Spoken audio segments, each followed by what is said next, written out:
ஜெய்ஸ்வால் விராட் கோலி 2 பேருமே சேர்ந்து ஒரு அருமையான 100 ரன்ஸ் பார்ட்னர்ஷிப் போட்டாங்க. இந்தியாவுக்கு அந்த டைம்ல அது வந்து ரொம்ப ரொம்ப மஸ்ட் ரிக்வயர்டா இருந்துச்சு.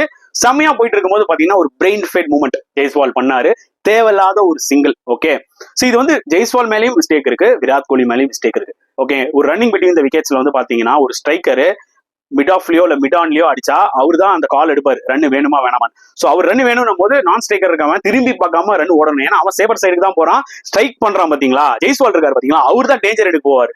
சோ ஆப்வியஸ்லி விராட் கோலி உடனே ரியாக்ட் பண்ணியிருந்தா ஜெய்ஸ்வால் டக்குன்னு அங்க ரீச் ஆயிருப்பாரு, விராட் கோலியும் அங்க ரீச் ஆயிருப்பாரு. விராட் கோலி என்ன பண்ணாரு பாத்தீங்கன்னா பாலா பாத்துட்டு இருக்காரு, ஃபீல்டரையும் பாத்துட்டு இருக்காரு. அதுதான் அவர் பண்ண பெரிய தப்பு. அதுக்குள்ள தப்பு ஜெய்ஸ்வால் ஓடிட்டார். ஓகே, இது விராட் கோலி மேல ஒரு தப்பு. அண்ட் ஜெய்ஸ்வால் கிட்ட நான் ஒண்ணே என்ன சொல்லுவேன்னா, நல்லா போயிட்டு இருக்கு, செம்மையா ஒரு பார்ட்னர்ஷிப் போயிட்டு இருக்கு, நல்ல ரன் ரேட்ல, எதுக்காக அப்படி ஒரு ரிஸ்கி சிங்கிள் எடுக்கணும்?